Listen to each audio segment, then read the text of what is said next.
on a vu comment calculer la fonction génératrice d'une variable aléatoire discrète à valeur entière à partir de la connaissance de sa loi. Maintenant, comment faire pour calculer la fonction génératrice de grand X quand on ne connaît pas sa loi?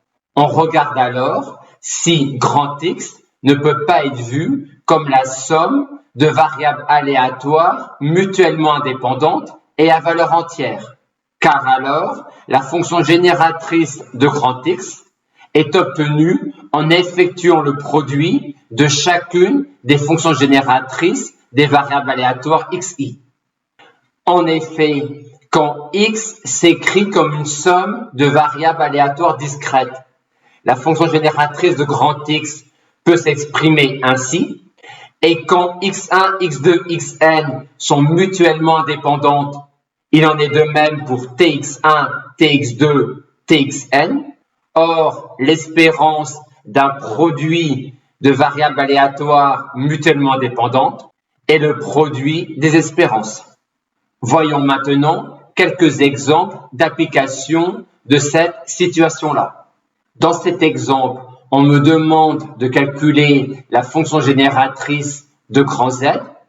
Je ne connais pas la loi de grand Z. Par contre, Z s'écrit comme une somme de deux variables aléatoires indépendantes et à valeur entière. On peut donc écrire que la fonction génératrice de grand Z sera le produit de la fonction génératrice de grand X et de la fonction génératrice de grand Y.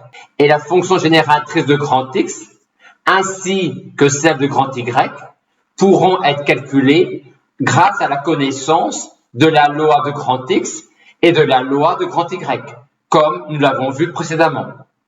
Dans cet exemple, on me demande de calculer la fonction génératrice de cette variable aléatoire grand S-là. Comment le faire sans connaître la loi de grand S ou sans rechercher la loi de grand S?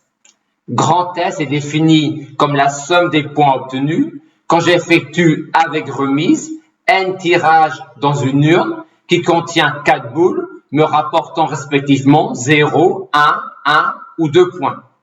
Je peux alors voir grand S comme une somme de variables aléatoires mutuellement indépendantes. En effet, si je pose x1, la variable aléatoire donnant le point obtenu lors du premier tirage, et de même pour définir x2, xn, j'aurai bien S qui sera donné par la somme des xi. Les xi sont bien mutuellement indépendantes étant donné que les tirages s'effectuent avec remise, et chaque variable aléatoire xi est bien à valeur entière.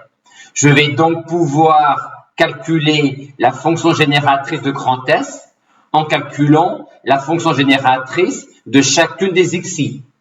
Mais toutes les variables aléatoires xi suivent la même loi, qui est la loi de cette variable aléatoire grand X là. Les valeurs prises sont 0, 1, 2, avec respectivement les probabilités 1 quart, 1 demi et 1 quart.